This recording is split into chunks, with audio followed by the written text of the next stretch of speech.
त्यांनी केलेलं कष्ट आणि त्यांच्या कष्टामुळे मी इथं आहे आणि आपण सगळे इथं आहोत याची जाणीव लोकांना करून दिली तर नक्की आपण एक चांगली जयंती साजरी करूया. त्याच्यानंतर लगेचच जगज्योती महात्मा बसवण्णा यांची जयंती 19 तारखेला आणि एक दोघांमध्ये साधारण मी सांगू इच्छितो की जगातली पहिली संसद महात्मा बसवेश्वरांनी अनुभव मंडपाच्या माध्यमातून केली. जे बाबासाहेबांना अभिप्रेत होतं ते कुठेतरी 12व्या शतकामध्ये महिलांना समान अधिकार मिळाला. सर्व मागासवर्गीय सर्व धर्मीय यांना सोबत घेऊन संसदेची रचना त्यांनी केली आणि आत्ता करायला इथे आत्ता सुरुवात झालेली आहे. 32% आरक्षण आत्ता येते पण हे 12व्या शतकापासून बसवण्यांनी सुरू केलं, आंबेडकरांनी लिहिलं आणि त्याचं आत्ता अंमलबजावणी होते. त्याला आपल्याला अभिमान असला पाहिजे की ही महामानव म्हणजे आपल्यासाठी आदर्श आहे.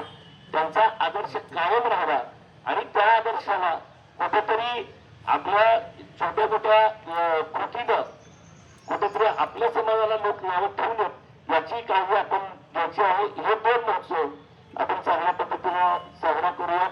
मागच्या महिन्याभरामध्ये सात भाषा संगम तिरुपती यात्रा आणि महादेव यात्रा अतिशय चांगल्या पद्धतीने शांततेने शहरात झालेल्या आहेत.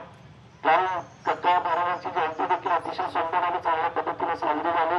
आपल्या शहराचा हा इतिहास आहे हा आपण कायम करावा यासाठी मी माझ्या वतीने आणि आपल्या असलेल्या करून की आपण जयंती आपण सर्वजण मिळून साजरी करू आणि नक्कीच 14 तारीख ते 30 तारीख या कालखंडामध्ये आपल्या शहरासह पूर्ण उमरगा लोहारा तालुक्यामध्ये जिल्ह्यामध्ये देशभरामध्ये ही जयंती उत्साहात साजरी होते.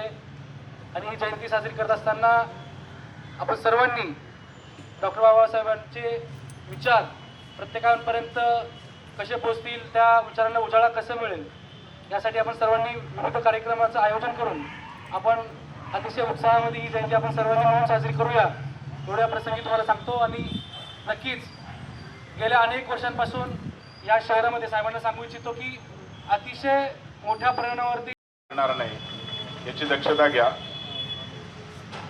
महत्वाच्या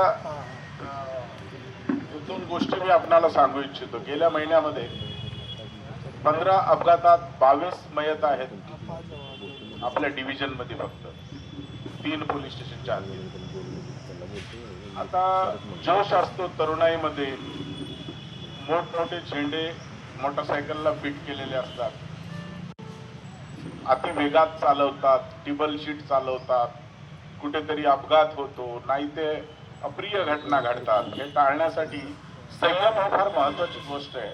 प्रत्येकाने संयम पाळला पाहिजे.